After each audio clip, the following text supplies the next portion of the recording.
What's good mga pards? Kamusta? Nandito na naman si Asyong nagbabalik today dahil katatapos lang ng 1,500 kilometers PMS natin. Pwede na natin pag-usapan ang pros and cons ng Bristol Classic 400. Okay, ano nga ba ang mga pros na masasabi ko tungkol dito sa Bristol Classic 400? Unang pros na masasabi ko dito, syempre yung looks. Wala akong masasabi sa looks nito. Sobrang ganda talaga ng looks nito. Classic, macho. Hindi siya kalakihan katulad na ibang big bike. Sapat lang, pero sobrang pogi talaga eh. Mapapalingon talaga ang mga kasabay mo. May mga times din talaga na may nagtatanong, anong motor yan? Ang ganda ng motor mo, diba? Nakaka Jericho Rosales. Yun ang kauna-unang post na masasabi ko talaga. Looks, no say ako, sobrang ganda talaga. Hindi ka magsasawa, hindi nakakaluma kasi nga classic na siya, luma na kumbaga. Yung pangalawang pros na masasabi ko tungkol dito sa Bristol Classic 400 ay yung flexibility niya. Flexibility, bakit ko nasabing flexibility o flexible itong motor na to? In terms of, una, pwede kasi natin gamitin to pang araw-araw. Heavy bike, kumbaga, punta ka sa palengke, punta ka sa grocery, punta ka kahit saan, gamitin mo pang araw-araw ng opisina, pwede. Dahil, tipid, magaan. So, yung mga city driving mong singit-singit sa traffic, magagawa mo sa kanya. Pangalawa, expressway legal po itong bike na to dahil 400cc po ito. Meron kami kaibigan na naka-big bike din na nagra-ride every Saturday or Sunday, pwede kang sumama dahil expressway legal siya. Pwede mo siyang gamitin araw-araw, pwedeng weekend bike mo. Ganun po ka-flexible ang bike na to. Kaya yung isang nagustuhan ko o naging pros sa akin tungkol sa bike na to. Pangatlong pros na masasabi ko sa bike na to ay yung handling. Maganda yung handling niya dahil magaan po ang bike na to mga pards. Alam mo yun, madali siyang isingit-singit sa mga traffic. Kaya nga na sinabi ko kanina, pang araw-araw kong bike to. Ito lang kasi nag-iisang motor ko. So ito yung araw-araw ko at saka weekend bike ko. Maganda yung handling kasi madali siyang isingit kapag nasa EDSA ka, nasa C5 ka, rush hour, madali siyang isingit kasi magaan, wide yung handlebars. And sa highway naman, sa expressway, hindi naman nagwawabol yung manibela ko pag tumatakbo na tayo ng mga 100, 120. Hindi naman nagwawabol. Okay naman yung handling, ano naman, safe naman. So para sa akin, maganda yung handling niya. Hindi ko kasi masasabi kasi ito nga lang nag-iisang motor ko. Para sa akin yun, opinion ko lang yun, impression ko lang yun para sa Bristol Classic 400. Pang-apat na pros na masasabi ko tungkol sa bike na to ay syempre yung gas consumption. Kaya na sinabi ko kanina, pwede mo siyang gamitin pang araw-araw dahil tipid. Matipid talaga ang motor na to. Kumukonsume mo ng 22 hanggang 27 kilometers per liter. Ganun po katipid ang motor na to. Yun sa akin pagmamaneho kasi pag nasa city driving ako mga parts, pinamabilis ko ng takbo 60-80, depende yan kung maluwag yung kalsada. Hindi kasi ako nagpapatakbo ng mabilis sa city kasi hindi natin masasabi yung road condition, yung mga elements na makakasalubong natin o biglang tatawid na tao, aso, mga ganon, di ba? Kaya mabuti na yung nag-iingat. Takbong 60, takbong 80, okay na. Importante makakarating pa rin tayo sa ating paroroonan at makakauwi pa rin tayo sa pamilya natin, di ba? Panglimang pros na masasabi ko sa Bristol Classic 400 ay yung brakes. Dual ABS na siya mga pards, harap likod, double disc brake yung harap, single disc brake yung likod. Sobrang reliable niya in terms of braking kasi talagang malakas yung brake niya sa harap. Talagang konting piga mo lang nito, talagang susubsub ka, ihinto ka talaga ng brake na to. Pero hindi siya yung mag-i-skid, hindi ka idudulas kasi naka ABS. Pero ramdam mo yung braking niya. Sobrang malakas talaga, sobrang reliable kumbaga. Yung rear brakes naman, actually yan ang lagi kong mas madalas kong ginagamit, yung rear brakes. Natatakot kasi ako dito sa front brakes dahil yan sa ang lakas talaga. Ginagamit ko lang siya kapag kailangan ko na talagang gamitin, alam mo yun. Pero yung ganito biglang mag-slow down or what, rear brakes lang talaga yung ginagamit ko kapag kailangan ko lang talagang huminto ng mabuti. Tsaka ako ginagamit yung front brake. Rear brake malakas na rin kasi nga disc brake siya, malakas siya, tamang-tama lang siya para pahintuin yung motor mo, yung rear brake mo. Pero syempre iba siya sa front brake, yung gusto mo huminto talaga ng biglaan, yung emergency brakes, syempre front brakes talaga. Pero yung mga ganitong sitwasyon na kailangan mo lang pabagalin yung motor mo, rear brake o foot brake talaga yung ginagamit ko madalas. Hindi ko masyadong ginagamit to sa mga ganitong sitwasyon kasi talagang nakakatakot, ang lakas talaga ng brakes na to. Traffic, Diyos mio. Okay, Marcos Highway na tayo mga pards. Yung traffic talaga, Diyos mio. Ba ngayon, Sabado naman ngayon bakit ang traffic? Kala ko hindi ako matatraffic. Pang-anim na pros na masasabi ko sa Bristol Classic 400 ay yung shifting. Sobrang smooth po ng shifting ng motor na to. Hindi bias itong mga pinagsasabi ko mga parts dahil may cons din naman ako sasabihin at marami din yun. Pero in terms of shifting, sobrang smooth talaga ng shifting na to. Sobra, promise, walang biro. Madaling hanapin yung neutral. Isang sundot mo lang going to neutral, nakukuha mo kagad. Tsaka alam mo yun, ramdam mo yung pag kailangan mo na siyang i-shift, paglipat mo ng segunda, tercera, fourth gear, fifth gear, sobrang smooth. Hindi siya yung matigas, hindi siya yung nagpo-force gear or force, ano bang tawag doon, force shift. Hindi ko alam kung anong tamang term, pero alam niyo na yan. Sobrang smooth, walang biro, napakaganda. Diba? Ganito yung takbo ko sa ganito sa mga city driving. 60 lang, takbong pogi lang, classic na eh. Kailangan napapansin ka ng mga tao. Wow! Napakaganda. Ganda ng panahon, no? Ang liwanag ng paligid, no? Kitang-kita mo yung Makati, Eastwood. Ganda. Okay, sunod natin pros na masasabi ko sa Bristol ay yung comfort. Ba't ko nasabing comfort? Classic 400 kasi itong kinuha ko. Ito yung naka wide handlebars, hindi ito yung cafe racer ng Bristol. Sobrang komportable nga kasi upright position, hindi masakit sa likod, hindi nakakangalay, tamang-tama lang upo ko.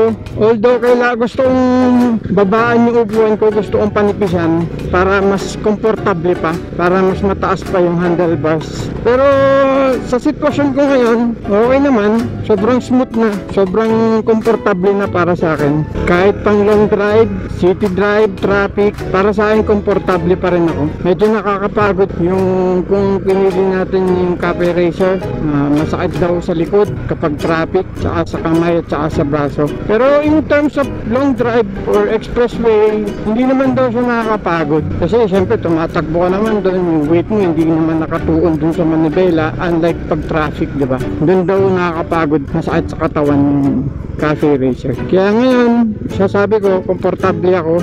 At ang huling pros na masasabi ko tungkol sa Bristol Classic 400 ay yung pagiging beginner friendly ng mga parts. Dahilan sa itong motor naman na to ginawa bilang maging pogi ka. Hindi ito ginawa para maipagkarera, maipag-racing. Kung kailangan mo ng power, ibibigay pa rin naman niya sa'yo eh. Pero ang ano niya, kung speed ang pag-uusapan, hindi ito katulad ng mga Z400, KTM 390. Iiwan to syempre. Classic nga eh. Classic is made to Japons lang.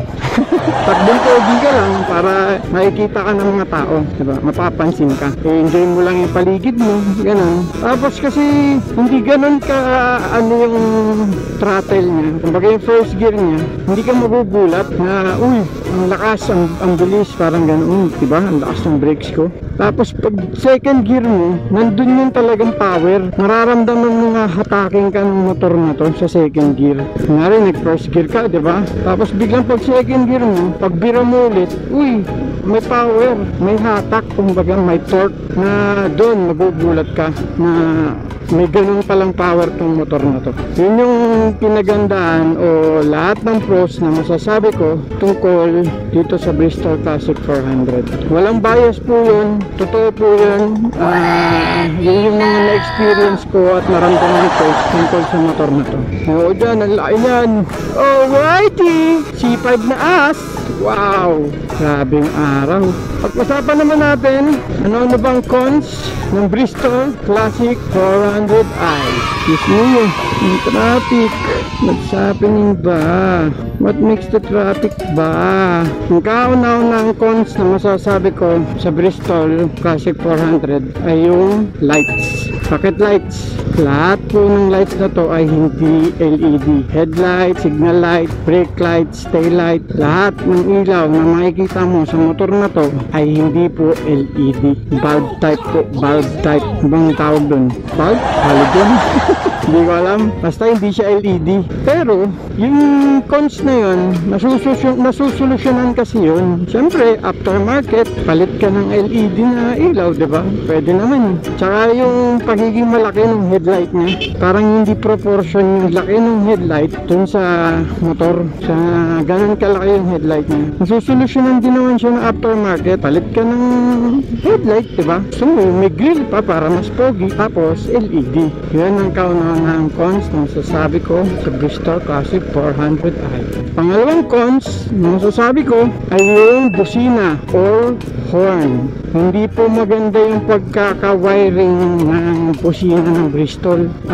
Ano ba masasabi? Na wiring bang issue o yung pagkakagawa doon sa busina? Kasi yung busina niya, mga parts, para bumusina siya, dalawang nakatusok lang na wire doon sa busina. Ganon. Nakatusok lang siya, hindi siya yung nakahinang, nakakabit talaga doon sa busina. Kasi may times na minsan naglalaro yung mga anak ko dito sa motor, nasasagi, nahuhugot agad yung pagkakakabit doon sa busina. Nahuhugot agad. Or may times na nasa expressway ako, high speed, so malakas yung hangin, diba? Yung lakas ng hangin niya, nahuhugot sa lakas ng hangin.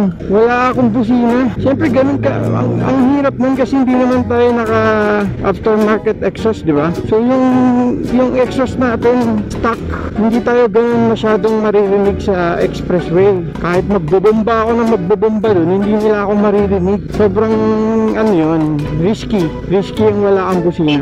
Well, nasusolusyonan naman siya. Kaya nga sinabi ko, aftermarket ulit, palit ka ng busina or pa-rewire ka, pahinang mo. Ngayon kasi wala akong maisip na solusyon, sinubukan ko siyang itali, itape, nahuhugot pa din. Hindi yung tanging ginagawa ko na lang, i-check ko muna siya bago umalis ng bahay. Tapos every stopover, i-check ko rin siya ulit kasi sobrang risky talaga. May mga times talagang bumabiyahe ako nang wala akong busina. Ang hirap naman. Gaya ng mga ganito, nagli-lane split tayo. Tapos walang busina. Sobrang hirap, sobrang delikado po.